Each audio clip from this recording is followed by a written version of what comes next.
David, how would you reflect on the first league defeat of the season? Frustrating, to be fair, frustrating the way the game went. Fair play to Airdrie, they worked really hard defensively on their shape and they frustrated us, they broke our play up, they killed our momentum at times, and our quality at times wasn't great either.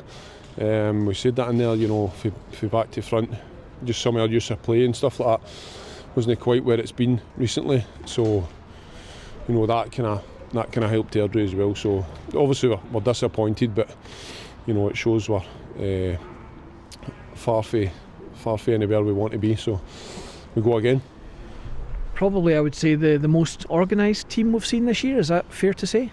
Yeah, obviously they've had a tough time, mate. The past couple of results they've been beaten and stuff like that, and we knew that getting into the game. We knew there was areas we had to expose, but we've seen that they were working hard, really hard defensively. They will get back into our shape quickly, and that. We said at half time we've got to move the ball quicker a wee bit and try and expose the areas, and in the second half we never done it.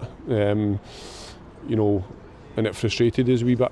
And our play kind of slowed down a bit rather than getting quicker. So, we still had the opportunities. We had a couple in the first half, and then obviously Ben's one at the end. But nothing really kind of fell for us. So, it is what it is. We say it every week when we've been winning. We don't get too far ahead of ourselves. And the same today. It's a defeat, and we take it on the chin, and we'll analyse it and look at it and move on for it and prepare for next week now. Those couple of chances you just mentioned, David, is it really just a case of, the learning lesson is we just have to try and be as ruthless as we can in the future? Yeah, of course, absolutely. We say that in the game. We said, there's going to be games where we're not going to get a number of opportunities, and it might be one or two that we get in a game. So when it comes around, we need to take them, and unfortunately, we didn't do that today. Which actually brings us on nicely. Aiden Keenan was the only striker missing today. I know you said last time that he was maybe being a bit ambitious and hoping to be back soon, but Can you give us a little update on his situation? He's progressing. He came back in a wee bit of training last week, but we've just got to take it easy. We want to make sure when he's back for good, rather than kind of coming back and then maybe being back out again. So it's maybe another week or two before we get there. So. It's really kind of taking it day by day. That's it. When we were speaking to Morgaro a minute ago, he was saying the guys are obviously kind of deflated at that, but is it in a way a good thing, because it's a bit of a reality check? It just keeps everybody focused, if that makes sense. Yeah, of course. We wanted to take the 3 points today and extend our lead at the top of the table. Of course we did. And possibly knowing the results from yesterday has a negative effect, because you think, right, brilliant, all we need to do is win and we can push on, and it takes your mindset slightly away from actually the job you've got to do. So that is what it is. It's kind of done and by with now. It's frustrating, as I said, not to get the points, but we're still in a good position.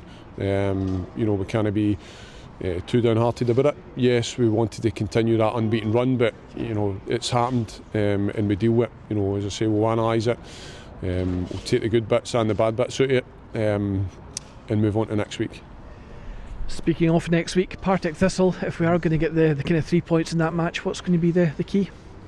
Well, obviously, some of the stuff we've done recently, moving the ball quickly, exposing the areas where they're weak, being decent defensively, try to work on that clean sheet again, but just being more positive and quicker with the ball than we were today. So we'll work on that this week.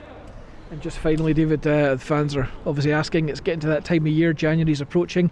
Are you guys expecting to do any business early, or do you anticipate it being a fairly quiet January for Falkirk?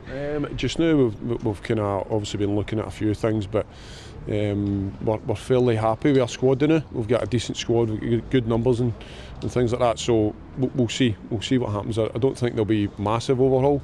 I don't think we need to, but there might be one or two. David, as always, thanks for your time. All right.